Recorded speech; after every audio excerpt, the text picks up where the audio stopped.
شکر گزار ہوں کہ آج مجھے صلیبی کلمات میں سے 7ویں کلمے پر بولنے کا موقع دیا گیا۔ 7واں کلمہ: آئے باپ، میں اپنی روح تیرے ہاتھوں میں سونپتا ہوں۔ رومی دور حکومت میں صلیبی موت ایک لمبا عمل تھا۔ لوگ کئی دنوں تک صلیب پر لٹکے رہتے تھے، مطلب مجرموں کو پرتشدد موت دینا ہوتا تھا تاکہ لوگ خوفزدہ رہیں۔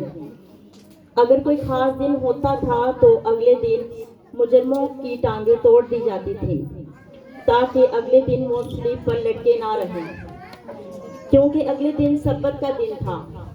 خداوند یسوع مسیح جان دینے والے تھے۔ وہ آدمیوں کی طرف دیکھتا تھا، آدمیوں سے مخاطب ہوا۔ اس نے آخری الفاظ اپنے باپ سے کہی: آئے باپ، میں اپنی روح تیرے ہاتھوں میں سونپتا ہوں۔ یہ الفاظ زبور 31 اس کی 5ویں آیت کے ہیں۔ آئے خداوند سچائی کے خدا، تو نے میرا فدیہ دیا ہے۔ یسوع کلام سے اس قدر ممور تھے کہ اپنی موت کے وقت اس کے منہ سے کلام کی باتیں نکل رہی تھیں۔ خداوند یسوع مسیح کے ان الفاظوں سے ہم کیا سیکھتے ہیں؟ خداوند یسوع مسیح یسوع کا باپ ہے اور ہمارا بھی باپ ہے۔ اس نے مریم مگدلینی سے کہا: میں اپنے باپ اور تمہارے باپ، اپنے خدا اور تمہارے خدا کے پاس اوپر جاتا ہوں۔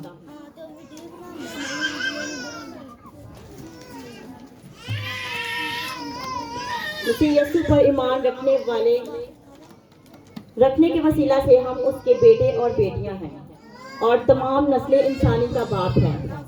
لکھا ہے، جتنوں نے اس کو قبول کیا، اس نے انہیں خدا کے فرزند ہونے کا حق بخشا۔ انہیں جو اس پر ایمان لاتے ہیں، نہ خون سے نہ جسم کی خواہش سے، بلکہ خداوند پر ایمان لانے کے وسیلہ سے ہم یسوع کو اپنا باپ کہتے ہیں۔ دوسری بات، ہماری دکھ کی گھڑی میں ہم باپ کہہ کر پکارتے ہیں۔ یسوع نے صلیب پر پہلے کلمے میں بھی خدا کو باپ کہا اور آخری کلمے میں بھی باپ کہا۔ اور جب معاف کرنا ہے کسی کو تو خداوند کو پکارے۔ موت ہمیں باپ سے ملاتی ہے۔ خداوند یسوع نے جب اس کام کو مکمل کیا تو اس نے کہا: میں اپنی روح تیرے ہاتھوں میں سونپتا ہوں۔ اگلی بات جو ہم سیکھتے ہیں، اگر خدا ہمارا باپ ہے، ہم مرنے کے بعد اپنے باپ کے پاس واپس جاتے ہیں تو باپ ہمیں قبول کرتا ہے۔ وہ ہمیں ضرور قبول کرے گا کہ اپنی روح اپنے باپ کے سپرد کر دیں، جیسے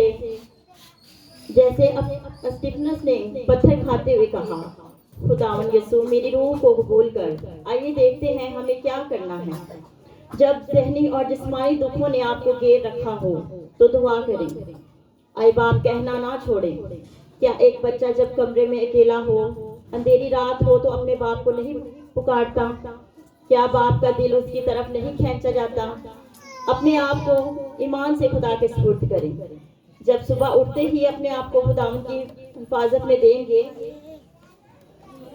رات سوتے وقت اپنے آپ کو خداوند کے سپرد کر دیں۔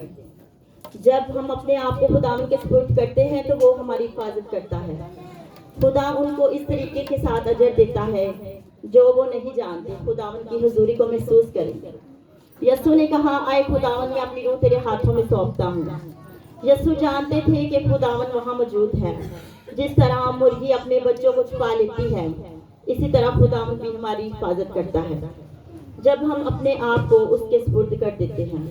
تو اس بات کی خوشی کو محسوس کریں اور خوش رہیں اور اطمینان رکھیں، اپنے آپ کو باپ کے سپرد کر دیں اور گھبرائیں مت، مستقبل کے بارے میں خوفزدہ نہ ہوں، اس کو محبت کے بڑے دل کے حوالے کر دیں۔